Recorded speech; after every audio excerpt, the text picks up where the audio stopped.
La mejor ayuda que podemos dar a los niños es educar.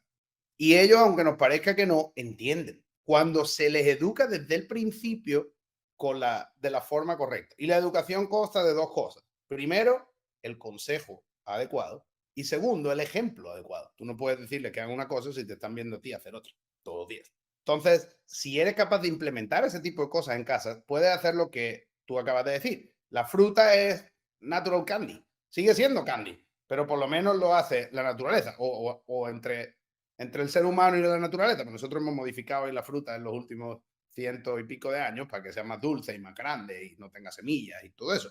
Pero aún así sigue creciendo por ahí, sigue teniendo sus leyes biológicas dentro, al contrario de un cotton candy. Pero cuando tú tratas con niños, tú tienes que, aparte de darle ejemplo y educarlos, darles seguimiento en el día a día hasta que agarren el hábito. Un niño puedes hacerle que un día haga una cosa, pero la magia está en hacer esa cosa consistentemente para que ya para él se convierta en hábito y ya no muestre resistencia. Si él sabe que le vas a decir que no, no te lo va a pedir, porque él sabe ya en su programación que es un no antes de pedir. Entonces él se ahorra la energía y la pataleta porque ya ha tenido 7 pataletas que no han funcionado. Lo que tú tienes que hacer es no ceder al principio y decirle con cariño, eso te hace daño. Y de esa manera, si tú lo haces bien, incluso cuando vaya a casa de un amiguito, se va a contener porque él va a saber que eso no es bueno porque forma parte de quién es él y de su educación y de lo que él ve en su casa y eso empieza a formar parte de su identidad y de mayor, él va a entender algo que es fundamental de entender.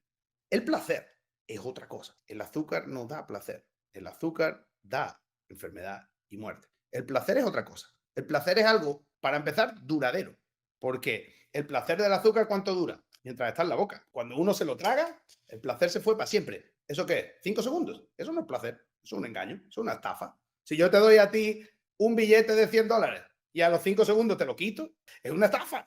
Tú no te pondrías en la cola otra vez para que te lo vuelva a dar. Y sin embargo, la gente se pega otra cucharada de la torta. Venga, y otros 5 segundos. Se lo traga, se fue el placer. Otra cucharada de la torta. Es que no sirve para nada. Si uno lo piensa, el placer se va para siempre y el daño se queda para siempre. Luego, tú tienes que ser práctico y decir, ok, si esto solo me va a dar 5 segundos de placer, tras los cuales voy a tener horas y horas y horas de daño que no se va, sino que se queda, yo no voy a perjudicar a mi hijo de esa manera. Si tú a esas madres le dices, échale un refresco de cola a tu planta del salón, la madre te va a decir, no, oiga, a su hijo también le hace daño porque está cuidando más su planta que su hijo, porque la planta reacciona más fuerte y al día siguiente ya está mustia.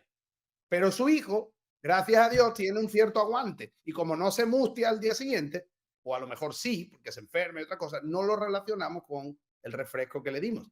Si tú le dices a esa misma señora, dele usted ese refresco de cola a su perro, te va a decir, estás loca, ¿cómo le voy a dar eso al perro? Oiga, que su hijo es más importante que la planta y que el perro. Bueno, no sé si es más importante, pero al menos igual de importante. Vamos a cuidar al perro.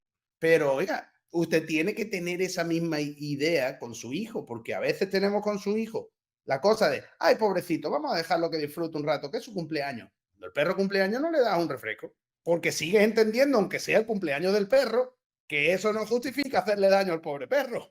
Pues los niños son iguales, dependen de nosotros. Y si nosotros le damos educación, ejemplo y seguimiento, ese niño va a estar bien hasta que sea capaz de decidir por él mismo.